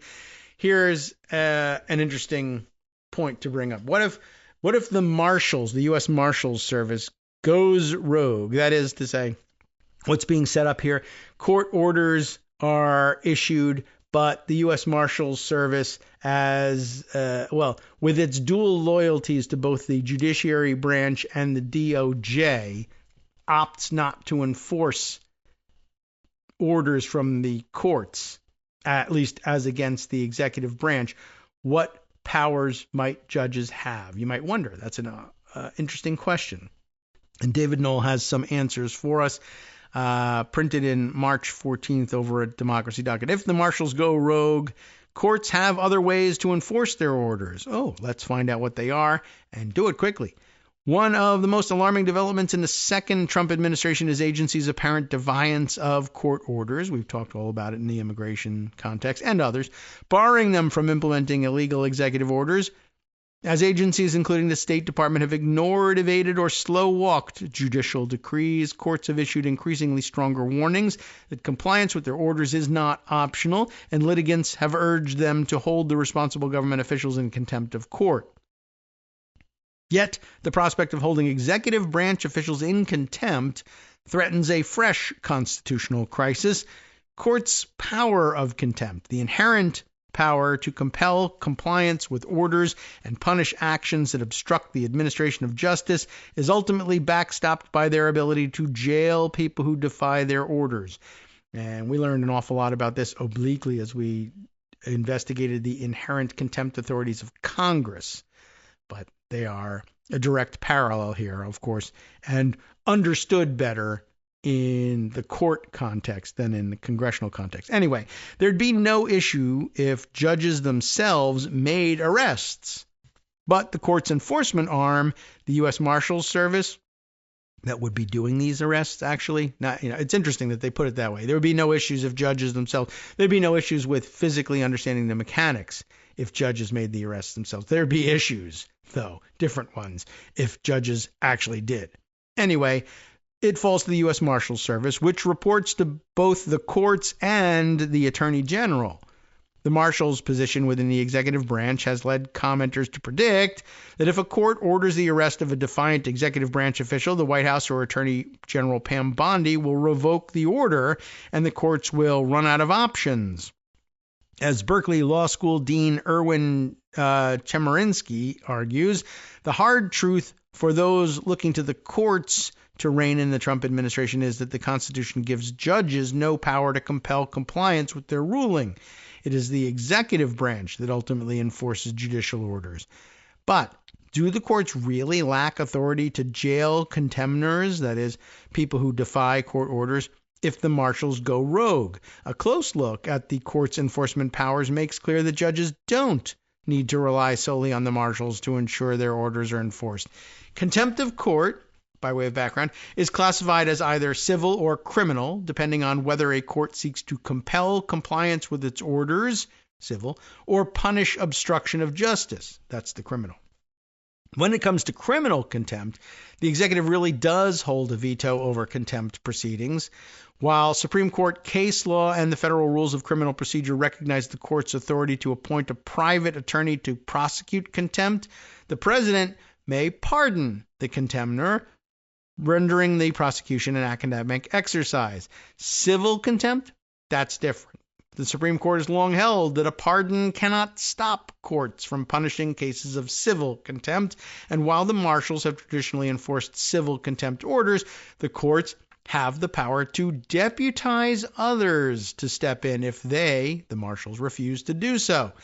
This authority is recognized in an obscure provision of the Federal Rules of Civil Procedure, which govern proceedings in federal trial courts. Rule 4.1 specifies how certain types of process, and in this case a term of art, process, the legal term for orders that command someone to appear in court, service of process, they are to be served on the party to which they are directed. The rule begins in Section A by instructing that as a general matter, process, quote, must be served by a United States Marshal or Deputy Marshal or by a person specially appointed for that purpose. How interesting. What might such a person look like?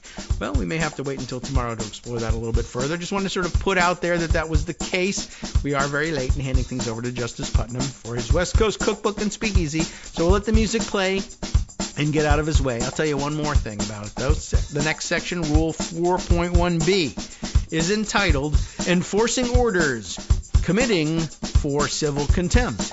It sets some geographical limits for where an order committing a person for civil contempt or of a decree or injunction may be served based on the federal versus state nature of the underlying lawsuit, but it does not say who may enforce such an order, and it never modifies the general rule that process may be served by a marshal, deputy marshal, or person specially appointed for that purpose.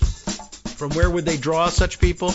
That I'm not so sure. They discuss it a little bit later in the article, but thus, by its plain terms, Rule 4.1 contemplates that the court may appoint individuals other than the marshals to enforce civil contempt orders, but presumably these are going to have to be law enforcement or law enforcement style officials, people with guns, and people who can use the threat of state-endorsed force to make it work.